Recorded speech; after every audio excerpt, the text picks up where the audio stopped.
नमस्कार दोस्तों, बहुत बहुत स्वागत करता हूँ आपके अपने YouTube चैनल कॉमर्स गुरु पर। सो फ्रेंड्स, आज के इस वीडियो में हम बात करने वाले हैं कॉस्ट शीट के बारे में। तो चलिए कॉस्ट शीट की डिस्कशन स्टार्ट करने से पहले मैं आपको कुछ एलिमेंट्स बता दूं कि भी कॉस्ट, तो जैसे ही ये जो शब्द आता है कॉस्ट, तो सबसे पहले हमारे दिमाग में क्या आता है? कॉस्ट मतलब एक्सपेंसेस। जी हाँ, खर्चे। तो एक्सपेंसेस को हम कुछ कैटेगरीज में बांटेंगे। तो हम लोग अगर एक्सपेंसेस को कुछ कैटेगरीज में बांटे तो वैसे तो डिफरेंट टाइप की कॉस्ट होती है, लेकिन यहाँ पर मैं कॉस्ट या फिर एलिमेंट ऑफ कॉस्ट को दो तरीके से डिस्ट्रीब्यूट करूंगा। एक होती है डायरेक्ट कॉस्ट एंड जो दूसरी होती है उसे हम कहेंगे इनडायरेक्ट कॉस्ट। अब डायरेक्ट कॉस्ट का मतलब होता है ऐसी कॉस्ट जो डायरेक्टली अलोकेट की जाती है पर्टिकुलर प्रोडक्ट के ऊपर। जैसे कि डायरेक्टली कोई मटेरियल अगर हम यूज कर रहे हैं प्रोडक्ट के ऊपर तो उसे हम डायरेक्ट मटेरियल कहेंगे। अगर कोई डायरेक्ट लेबर या वर्कर लग रहा है जिससे हम डायरेक्ट वेजेस पे कर रहे हैं पर्टिकुलर प्रोडक्ट को बनाने के लिए, तो उसे हम कहेंगे डायरेक्ट लेबर या फिर डायरेक्ट वेजेस। उसके अलावा और भी कोई डायरेक्ट एक्सपेंसेस है जो उस पर्टिकुलर प्रोडक्ट के ऊपर डायरेक्टली चार्ज किया जा रहा है, तो ऐसे खर्चों को हम कहेंगे डायरेक्ट एक्सपेंसेस। जब हम in direct material, direct labour और डायरेक्ट एक्सपेंसेस को आपस में जब जोड़ देते हैं तो इसे हम कहते हैं प्राइम कॉस्ट। तो प्राइम कॉस्ट मतलब होता है इनिशियल लेवल पे लगने वाला खर्चा। किसी भी प्रोडक्शन या किसी भी मैन्युफैक्चरिंग इंडस्ट्री के लिए जो इनिशियल लेवल पर जो लगने वाली कॉस्ट होती है, जो डायरेक्ट मटेरियल, डायरेक्ट लेबर और डायरेक्ट एक्सपेंसेस का एक सम होता है, उसे हम क्या कहेंगे? प्राइम कॉस्ट कहेंगे। उसके अलावा अगर हम बात करें इनडायरेक्ट की, तो इनडायरेक्ट में भी अगर मैं बात करूं तो इनडायरेक्ट में हमारे पास इनडायरेक्ट मटेरियल होता है। उसके अलावा हमको कुछ इनडायरेक्ट लेबर या फिर वर्कर्स लग जाते हैं और हमें कुछ इनडायरेक्ट एक्सपेंसेस की जरूरत पड़ती है। यानी कि कुछ तरीके जो ऐसे खर्चे जो डायरेक्टली प्रोडक्ट्स के ऊपर नहीं हो रहे बट उस मैन्युफैक्चरिंग प्रोसेस के लिए जरूरी है। और ये जो इनडायरेक्ट मटेरियल, इनडायरेक्ट लेबर या फिर इनडायरेक्ट एक्सपेंसेस है, इनको हम लोग फर्दर कैटेगरीज में डिवाइड करते हैं। जैसे कि कुछ खर्चे हो सकते हैं फैक्ट्री के अंदर लगे जिसे हम कहेंगे फैक्ट्री ओवरहेड्स।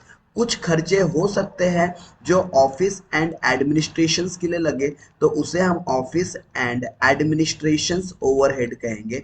और कुछ खर्चे हो सकता है सेलिंग एंड डिस्ट्रीब्यूशन से रिलेटेड हो, तो उसे हम सेलिंग एंड डिस्ट्रीब्यूशन ओवरहेड कहेंगे।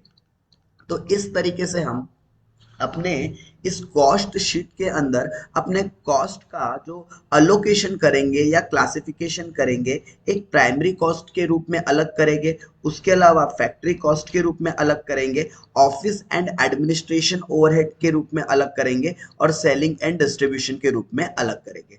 अगर हम तीनों को बारी बारी समझने की कोशिश करें तो जो फैक्ट्री से रिलेटेड खर्चे होते हैं, ये ऐसे खर्चे हैं जो इनकर्ड किए जाते हैं विद इन अ फैक्ट्री। ऐसे खर्चे जो किस पर्टिकुलर पर्पस के लिए किए जा रहे हैं, फैक्ट्री के अंदर किए जा रहे हैं या फैक्ट्री के लिए लगने वाले खर्चों को हम क्लासिफाइड करते हैं फैक्ट्री ओवरहेड के अंदर। अगर हम बात करें कि हम ऑफिस एंड एडमिनिस्ट्रेशन ओवरहेड के अंदर क्या ले रहे हैं, तो हम ऑफिस एंड एडमिनिस्ट्रेशन ओवरहेड के जो अंदर लेते हैं वो होते हैं ऐसे खर्चे जो कहाँ इनकर्ड किए जाते हैं, जो कि इनकर्ड किए जाते हैं ऑफिस या फिर मैनेजमेंट्स के लिए। और कुछ खर्चे इनकर्ड किए जाते हैं, पेड किए जाते हैं मार्केटिंग के लिए, सेलिंग के लिए या फिर गुड्स को डिस्ट्रीब्यूट करने के लिए। तो ऐसे खर्चे हम सेलिंग एंड डिस्ट्रीब्यूशन के अंदर कंसिडर करेंगे। अगर हम बात करें, ये तो हो गए एलिमेंट ऑफ कॉस्ट की। अगर हम बात करें कि भाई हमने कॉस्ट शीट को कैसे डिफाइन करना है, तो भाई कॉस्ट का तो मतलब हो गया खर्चा और शीट का मतलब होता है एक एक्सपेंसेस। मतलब कि अगर मैं इनको बहुत लेमन लैंग्वेज में अगर समझाने की कोशिश करूं तो कॉस्ट मतलब हो गया एक्सपेंसेस और शीट मतलब हो गया एक स्टेटमेंट। मतलब कि कॉस्ट शीट एक खर्चों का एक पूरा ब्यौरा है, एक पूरा स्टेटमेंट है, जहां पर हम अलग अलग तरीके के खर्चों को एक क्लासिफाइड और एक ऑर्गेनाइज्ड तरीके से लिखते हैं ताकि उसके बेसिस पर हम काफी सारे डिसीजन ले सके। तो कॉस्ट शीट क्या है? तो कॉस्ट शीट एक स्टेटमेंट है। कॉस्ट शीट क्या है? एक स्टेटमेंट है जो आपको क्या बताता है, जो आपको बताता है कि आपने कितना आउटपुट जनरेट किया है ड्यूरिंग द पीरियड। तो ये आपके आउटपुट को बताता है और इस आउटपुट को मैन्युफैक्चर करने में या प्रोड्यूस करने में ओवरऑल आपको क्या कॉस्ट लगी है, उस कॉस्ट की डिटेल्स बताता है। लेकिन ये कॉस्ट को आप क्या करते हो? क्लासिफाई करते हो अलग अलग उनके हेड्स पे। और वो हेड्स कौन कौन से हो सकते हैं? कुछ खर्चे होते हैं जो डायरेक्ट नेचर के होते हैं और कुछ खर्चे होते हैं जो इनडायरेक्ट नेचर के होते हैं। तो चलिए एक फॉर्मेट की मदद से हम लोग कॉस्ट शीट के फॉर्मेट की मदद से आपको समझाने की कोशिश करते हैं कि हम किस तरीके से कॉस्ट शीट प्रिपेयर कर सकते हैं। तो अगर आप यहाँ पर देख रहे होंगे कॉस्ट शीट का फॉर्मेट, तो सबसे पहले हम लोग इसमें opening stock of direct raw material ले लेते हैं। अब आप कहेंगे कि ओपनिंग स्टॉक का मतलब क्या होता है? तो कोई भी जब भी बिजनेस शुरू किया जाता है तो ईयर एंड पर उनके पास कुछ सामान बच जाता है, उससे हम कहते हैं क्लोजिंग स्टॉक। और वही सामान नेक्स्ट ईयर के बिगिनिंग मतलब शुरुआत का सामान बन जाता है, जिसे हम कहते हैं ओपनिंग स्टॉक। तो हर एक मैन्युफैक्चरर के पास कुछ क्लोजिंग कुछ ओपनिंग चलते ही रहता है। तो हमारे पास जो गुड्स होती है वो तीन डिफरेंट डिफरेंट फॉर्म्स में हो सकती है। तो हमारे पास जो फॉर्म्स ऑफ गुड्स हो सकते हैं वो हो सकते हैं रॉ मटेरियल के फॉर्म में, हमारे पास गुड्स हो सकते हैं WIP के फॉर्म में, हमारे पास गुड्स हो सकते हैं फिनिश गुड्स के फॉर्म में। तो हमारे पास ओपनिंग स्टॉक और क्लोजिंग स्टॉक रॉ मटेरियल का भी होगा, हमारे पास ओपनिंग और क्लोजिंग स्टॉक WIP का होगा, और हमारे पास ओपनिंग और क्लोजिंग स्टॉक फिनिश गुड्स का भी होगा। तीन अलग अलग फॉर्म्स है हमारे गुड्स के। रॉ मटेरियल मतलब अभी इस पर्टिकुलर गुड्स के ऊपर किसी भी तरीके से एक्टिविटी स्टार्ट नहीं हुई है, ये बेसिक मटेरियल है आपके किसी पर्टिकुलर प्रोडक्ट को बनाने के लिए लगने वाले। अगर हम बात करें WIP की, तो हमने रॉ मटेरियल पर कुछ वर्किंग शुरू कर दिया है, बट स्टिल हमारा प्रोडक्ट बनकर रेडी नहीं हुआ है, स्टिल वो अंडर प्रोसेस है। तो ऐसी कैटेगरी या ऐसे फॉर्म को हम वर्क इन प्रोग्रेस कहते हैं। और जब गुड्स पूरी तरीके से बन जाए और मार्केट में बेचने के लिए रेडी हो जाए, तो उस गुड्स को हम लोग कहते हैं फिनिश्ड गुड्स, जो कंजम्पशन के योग्य बन जाए या उस लायक बन जाए कि अब उसको हम कंज्यूम कर सकते हैं। तो ऐसी गुड्स को हम कहेंगे फिनिश गुड्स। अगर हम बात करें इसके एक फॉर्मेट की कॉस्ट शीट के, तो सबसे पहले हमें क्या लेना है? सबसे पहले हमें यहाँ लेना है opening stock, opening stock of direct raw material. अगर हमने कोई रॉ मटेरियल और परचेज करके लाया होगा तो उसे भी हम ऐड कर देंगे, परचेज ऑफ रॉ मटेरियल। उसके अलावा अगर कोई भी खर्चे, any expenses related to the purchase, ऐसे कोई भी खर्चे जो परचेज से रिलेटेड है उसे हम इसी परचेज के साथ जोड़ देंगे। जैसे कि carriage inward, octroi, custom duty, freight, ये सारे खर्चे हैं जो किसके ऊपर इनकर्ड या चार्ज किए जाते हैं, परचेज के लिए लगते हैं, डायरेक्ट नेचर के होते हैं। तो ये सारे खर्चों को हम परचेज में जोड़ देंगे। उसके अलावा हम इसमें से माइनस कर देंगे closing stock of direct raw material. एक और चीज माइनस किया जा सकता है, बट उसके लिए क्वेश्चन में इंफॉर्मेशन देना चाहिए, sale of scrap of raw material. अच्छे से मेरे वर्ड्स को सुनिएगा क्योंकि कंफ्यूज नहीं होना है। मैंने कहा sale of scrap of raw material. अगर किसी रॉ मटेरियल का स्क्रैप हमारे पास रह जाता है तो हम उसे भी सेल कर सकते हैं और अपने खर्चे को कम कर सकते हैं। इतना सब होने के बाद जो हमारे पास बचता है उसे हम कहते हैं मटेरियल कंज्यूम्ड, रॉ मटेरियल या फिर डायरेक्ट मटेरियल कंज्यूम। और इस डायरेक्ट मटेरियल कंज्यूम में फिर हम ऐड कर देते हैं अपने डायरेक्ट वेजेस और डायरेक्ट एक्सपेंसेस। तो हमें पता चल जाता है हमारा पहला एलिमेंट हमारे कॉस्ट शीट का, जिसे हम कहेंगे प्राइमरी कॉस्ट। और प्राइमरी कॉस्ट निकलने के बाद फिर हम स्टार्ट करते हैं अपने फैक्ट्री ओवरहेड, या जिसको हम वर्क ओवरहेड भी कह सकते हैं। ये ऐसे खर्चे हैं जो हमें फैक्ट्री के ऊपर चार्ज करने पड़ते हैं या फिर फैक्ट्री के अंदर लगते हैं, जैसे कि indirect material, indirect wages, leave wages, over time premium. अगर मैं एक एक करके बात करूं तो ये जो तीनों हेड है ये है लेबर्स को जो हम पेमेंट करते हैं उससे रिलेटेड। इनडायरेक्ट मटेरियल मतलब डायरेक्टली प्रोडक्ट पे नहीं लग रहा है, बट वो प्रोडक्ट को बनाने के लिए भी जो मिसलेनियस हमें रॉ मटेरियल्स की जरूरत पड़ती है उसे हम इनडायरेक्ट मटेरियल कहते हैं। इनडायरेक्ट वेजेस का मतलब होता है फैक्ट्रीज के अंदर जो वर्कर्स काम कर रहे हैं जो कि डायरेक्ट नेचर के नहीं है, उन्हें हम क्या कहेंगे? इनडायरेक्ट वेजेस कहेंगे। सम टाइम ऐसा होता है कि हम अपने फैक्ट्रीज के वर्कर्स का लिव इनकैशमेंट करवा के देते हैं, तो वो भी हमारा लीव वेजेस भी हमारे कॉस्ट शीट का ही एक पार्ट होता है, उसे भी हम अपने खर्चों में जोड़ते हैं। ओवर टाइम प्रीमियम की बात करें तो जब भी कोई एक टाइम लिमिट के अगर ऊपर काम करता है तो हमें उसे ओटी अलाउंसेस देने पड़ते हैं, ओवर टाइम का पैसा देना पड़ता है। उसके अलावा फैक्ट्री के अंदर फ्यूल, पावर, कोल, ये सारे खर्चे लगते हैं। अगर हमारी फैक्ट्री खुद की नहीं है, रेंटेड पर है, तो हमें उस प्रीमाइसेस का रेंट, टैक्सेस गवर्नमेंट को पे करने पड़ेंगे या फिर ओनर को पे करने पड़ेंगे। Insurance, factory lighting, supervision, works stationery, मतलब फैक्ट्री के अंदर जो स्टेशनरी इस्तेमाल करते हैं हम वो। उसके अलावा अगर हम बात करें कैंटीन एंड वेलफेयर एक्सपेंसेस की, repairs, हाउलेज, work salaries, depreciation on plant and machinery, work मतलब फैक्ट्री से related expenses, gas and water, driving office salary, technical directors fees, laboratory expenses. तो ये सारे ऐसे खर्चे हैं जो किससे रिलेटेड है, फैक्ट्री से रिलेटेड है।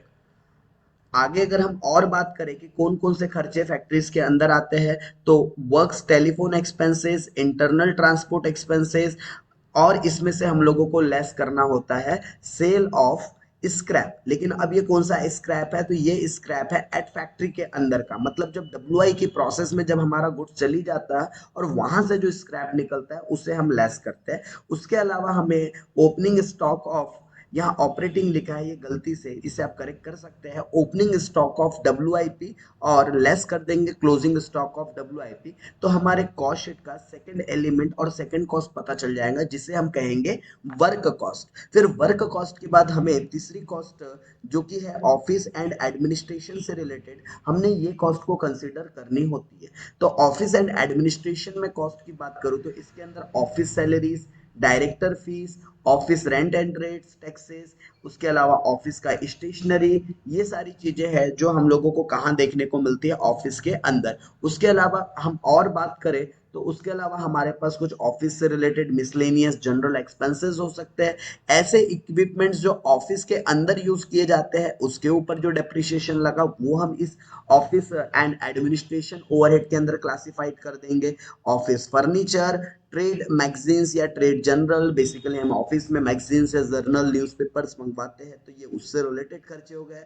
Office lighting, establishment charges, driver, directors की travelling expenses, telegram, postage, legal charges, audit fees. तो ये सारे खर्चे हैं जो किससे रिलेटेड है, ऑफिस एंड एडमिनिस्ट्रेशन से। तो अगर आपने अपने वर्क कॉस्ट में ये सारे खर्चों को जोड़ दिया है तो आपको आपके कॉस्ट शीट का तीसरा एलिमेंट पता चल जाएगा, जिसे हम कहते हैं कॉस्ट ऑफ प्रोडक्शन।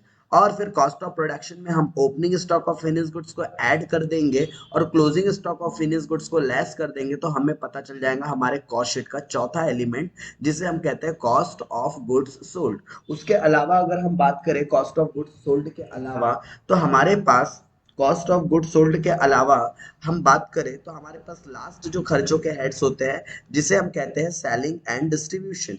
तो सेलिंग एंड डिस्ट्रीब्यूशन से रिलेटेड हमारे पास खर्चे हैं। सेलिंग एंड डिस्ट्रीब्यूशन का बेसिकली मतलब होता है ऐसे खर्चे जो एडवर्टीजमेंट्स के लिए लगते हो, मतलब मार्केटिंग के लिए लगते हो या किसी प्रोडक्ट को सेल करने के लिए लगते हो। तो उसके अंदर advertisement, showroom expenses, bad debt, salesman की सैलरी एंड एक्सपेंसेस, पैकिंग से रिलेटेड एक्सपेंसेस, कैरियज आउटवर्ड, जब भी सामान बेचना होता है तो मुझे जो गाड़ी भाड़ा लगता है सामान सेलिंग के लिए, जो मुझे अपने गुड्स को बाहर ले जाना पड़ता है। उसके अलावा सेल्समैन को जो हम कमीशन देते हैं, counting house salaries, cost of catalogue, expenses, delivery van के चार्जेस, ये सारे खर्चे। उसके अलावा travelling expenses, cost of tender, warehouse से रिलेटेड एक्सपेंसेस, वेयर हाउस मतलब होता है जहां से हम गुड्स का डिस्ट्रीब्यूशन करते हैं, तो वेयर हाउस एक्सपेंसेस। उसके अलावा अगर हम बात करें कॉस्ट ऑफ मेलिंग, उसके अलावा सेल्स मैनेजर की सैलरी, डायरेक्टर फीस जो कि शोरूम में वर्क करते हैं, सेल्स ऑफिसर्स की सैलरी, उसके अलावा सेल्स से रिलेटेड एक्सपेंसेस,